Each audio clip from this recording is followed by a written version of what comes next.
Hello guys, welcome back to the channel. दोस्तों, आज मैं आप सभी के लिए लाया हूं बहुत ही महत्वपूर्ण टॉपिक, वर्ल्ड हेल्थ ऑर्गेनाइजेशन। जी हाँ दोस्तों, वर्ल्ड हेल्थ ऑर्गेनाइजेशन कैसे काम करता है, कैसे इसकी फंडिंग होती है, किस प्रकार से ये चलता है, इसकी स्थापना कब हुई थी, सारी चीज़ों के बारे में डिस्कस करने वाले हैं और क्वेश्चंस के साथ डिस्कस करने वाले हैं। ठीक है, तो आप लोग इस वीडियो को पूरा देखिएगा। चलते हैं आज के अपने पहले क्वेश्चन पे। पहला क्वेश्चन क्या है, WHO की स्थापना कब हुई थी? तो चलिए बात कर लेते हैं WHO की। तो WHO आखिर बना क्यों? WHO की स्थापना इसीलिए हुई थी क्योंकि जितने भी देश हैं, सभी देशों की स्वास्थ्य सुविधाओं को अच्छा करने के लिए और उनकी मदद करने के लिए WHO की स्थापना की गई थी। कब की गई थी? 7 अप्रैल 1948।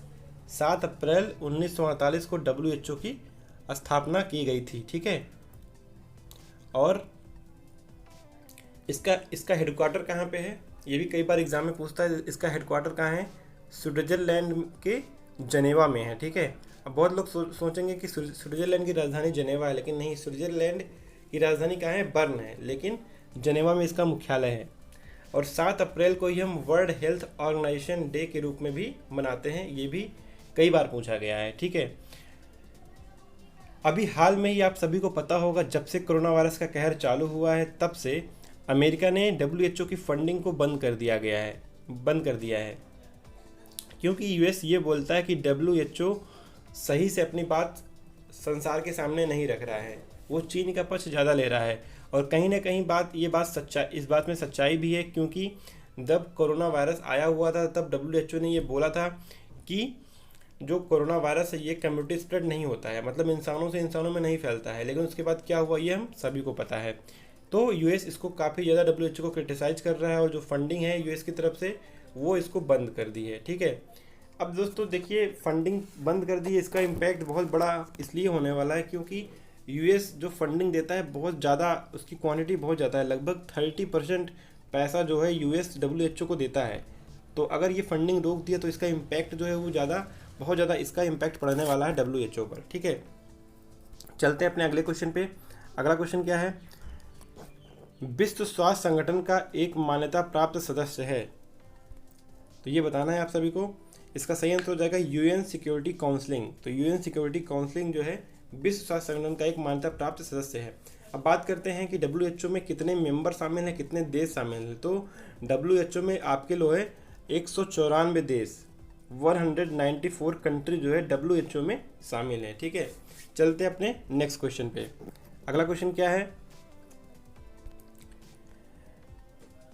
स्वास्थ्य पर प्रमुख प्रकाशन विश्व स्वास्थ्य रिपोर्ट हर साल जारी किया जाता है। इसका सही आंसर बताना है। इसका सही आंसर हो जाएगा वर्ल्ड हेल्थ ऑर्गेनाइजेशन। ठीक है, इसका बी पार्ट आपका सही हो जाएगा। चलते हैं अपने फोर्थ क्वेश्चन पे। फोर्थ क्वेश्चन क्या है, WHO is the current executive board chairman of WHO। तो WHO के वर्तमान कार्यकारी बोर्ड के अध्यक्ष कौन हैं? तो अभी हाल में ही इसी के लिए WHO चर्चा में रहा है, क्योंकि डॉक्टर हर्षवर्धन सिंह यहाँ के वर्तमान कार्यकारी बोर्ड के अध्यक्ष चुने गए हैं। ठीक है, जो कि राज्य स्वास्थ्य मंत्री भी हैं भारत के। चलते हैं अपने अगले क्वेश्चन पे। अगला क्वेश्चन क्या है, संयुक्त राष्ट्र संघ के 8वें और वर्तमान महासचिव कौन हैं? तो WHO में जो है हर 5 साल के लिए एक महासचिव होता है, और 8वें महासचिव की बात की गई है। और तो ये कौन है? बान की मून है। ठीक है, वर्तमान नहीं है, वर्तमान की बात हम आगे करने वाले हैं। लेकिन जो संयुक्त राष्ट्र के जो महासचिव थे 8वें, वो कौन है? बान की मून। चलते हैं अपने अगले क्वेश्चन पे। अगला क्वेश्चन क्या है,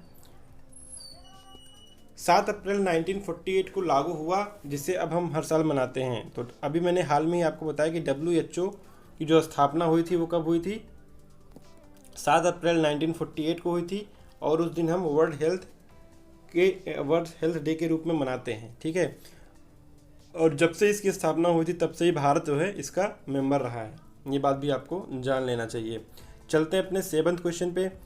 इसके मुख्यालय की बात की गई, तो मैंने अभी आपको ऊपर बताया कि इसका मुख्यालय कहाँ है? जनेवा के स्विट्जरलैंड में। आप यहाँ पे फिगर भी देख सकते हैं कितना बड़ा इसका मुख्यालय है, कैसी बिल्डिंग बनी हुई है। ठीक है, चलते हैं अपने 8th क्वेश्चन पे। ये क्या क्वेश्चन क्या है, 2006 में विश्व स्वास्थ्य संगठन का महानिदेशक किसे नियुक्त किया गया था?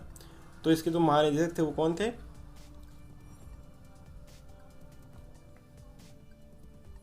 2006 में इसके महानिदेशक से मार्गरेट चैन, ठीक है, मार्गरेट चैन इसके महानिदेशक थे और ये लगभग 10 वर्षों तक इन्होंने काम किया, मतलब 2006 से 2011, 2011 से 2016, और 2016 के बाद जिन्हें नियुक्त किया गया उनका नाम है टेड्रोस एड्रेनाम, ठीक है, टेड्रोस एड्रेनाम। तो इस चीज़ को आप लोग ध्यान रखिएगा, पेपर में कई बार पूछ सकता है, मैं यहाँ पे लिख भी दे रहा हूँ, टेड्रोस करके आप लोग याद कर लीजिएगा, टेड्रोस एड्रेनाम, ठीक है। चलते हैं अपने अगले क्वेश्चन पे, जो कि 9th क्वेश्चन है। वर्तमान महानिदेशक की बात कर रहा है, तो वर्तमान महानिदेशक कौन है? टेड्रोस एड्रेनाम, अभी चेंज हो गए हाल में ही, तो टेड्रोस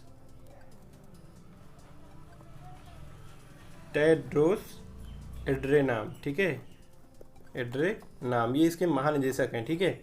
तो इस चीज़ को आप जो है गूगल पे भी सर्च कर लीजिएगा, टेड्रोस एड्रेनास, ठीक है, इससे आपको और अच्छे से समझ में आ जाएगा। चलते हैं अपने लास्ट क्वेश्चन पे। लास्ट क्वेश्चन क्या है? संयुक्त राष्ट्र की विशेष एजेंसी जिसका मुख्य सरोकार अंतर्राष्ट्रीय सार्वजनिक स्वास्थ्य के रूप में जाना जाता है, उसको क्या कहलाता है? तो इसका सही आंसर हो जाएगा वर्ल्ड हेल्थ ऑर्गेनाइजेशन, इसका डी पार्ट सही हो जाएगा। दोस्तों एक चीज़ मैं आपको और बता देता हूँ, वर्ल्ड हेल्थ ऑर्गेनाइजेशन काम कैसे करता है। तो जो पूरे देश में जितनी भी कंट्री हैं उसको लगभग 6 भागों में बांटा गया है। और कैसे बांटा गया? जैसे अमेरिका एक पार्ट हो गया, दूसरा पार्ट हो गया मिडिल ईस्ट एशिया, तीसरा पार्ट हो गया साउथ ईस्ट एशिया। तो भारत कहाँ पे आता है? तो जो ये 6 भागों में जो 6 भागों में जो ये डिवाइड किया गया है, भारत आता है साउथ ईस्ट एशिया में, ठीक है, साउथ ईस्ट एशिया में भारत आता है। अब बात करते हैं फंडिंग की। तो WHO की रिपोर्ट ये बोलती है कि 2018-19 में पोलियो के लिए काफ़ी अच्छा खासा पैसा WHO ने खर्च किया था, ठीक है, तो काफ़ी अच्छा खासा फ़ायदा इसका भारत को हुआ था। अगर बात करते हैं अफ्रीका की, तो अफ्रीका के जो कुछ कंट्री हैं और कुछ एशिया के जो कंट्री हैं उनको मिला करके जो एक डिवीज़न बना हुआ है, वहाँ पर लगभग 2 साल से 22% पैसा जो है WHO ने दिया है। अब इतना ज़्यादा पैसा वहाँ पे क्यों दिया है? क्योंकि वहाँ पे जो हेल्थ इशू है, जो वहाँ पे हॉस्पिटल्स वगैरह हैं वो काफ़ी ज़्यादा हैं, ठीक है, इस वजह से वहाँ पे काफ़ी अच्छा खासा पैसा दिया है। बात करते हैं अगर साउथ ईस्ट एशिया की, जिसमें भारत भी आता है, तो वहाँ पे लगभग 7.4% पैसा पूरे फंड का अपना WHO ने वहाँ पे दिया है। अब बात करते हैं हेडक्वार्टर्स की, मतलब कि जो WHO का हेडक्वार्टर है, जहाँ पे WHO खुद अपना रिसर्च करता है, अपनी वैक्सीन्स पे रिसर्च करता है, जो डिजीज़ होती है उस पर रिसर्च करता है, वहाँ पे लगभग 19.5% पैसा WHO वहाँ पे खर्च करता है, ठीक है। और अगर बात करते हैं अमेरिका की, तो वहाँ पे मात्र 1.2% पैसा WHO लगभग पिछले 2 साल में खर्च किया हुआ है। मतलब सबसे ज़्यादा पैसा USA देता है, लेकिन WHO जो है किस तरीके से खर्च कर रहा है ये मैंने अभी आपको बता दिया है, ठीक है। तो इस तरीके से इसकी फंडिंग होती है, जो इसकी फंडिंग होती है वो जो इसके मेंबर होते हैं वो भी देते हैं, और जो भी अलग अलग कंट्री होती है वो भी देती है। अगर बात करें US की, तो US सबसे ज़्यादा फंड यहाँ पे देता है, और चाइना जो बड़े बड़े दावे करता है वो फंडिंग लगभग अमेरिका से 10 गुना कम फंडिंग करता है अमेरिका WHO को, ठीक है। तो यही सारी बातें थी, मैंने आप सभी को WHO के बारे में अच्छे से बता दिया, ये कैसे काम करता है, इसकी फंडिंग कैसे होती है। अगर आप सभी का कोई क्वेश्चन है तो आप लोग कमेंट बॉक्स में लिख दीजिए, मैं उसका आंसर आप सभी को बता दूंगा। उम्मीद करता हूँ आप सभी को ये वीडियो अच्छी लगी होगी। वीडियो अच्छी लगी तो वीडियो को लाइक करिए, शेयर करिए, और अगर अभी तक आपने इस चैनल को सब्सक्राइब नहीं किया, चैनल को सब्सक्राइब कर लीजिए, क्योंकि हम आप सभी के लिए ऐसे ही यूजफुल वीडियो लाते रहते हैं। मिलते हैं अगले वीडियो में नए टॉपिक के साथ, तब तक के लिए नमस्कार।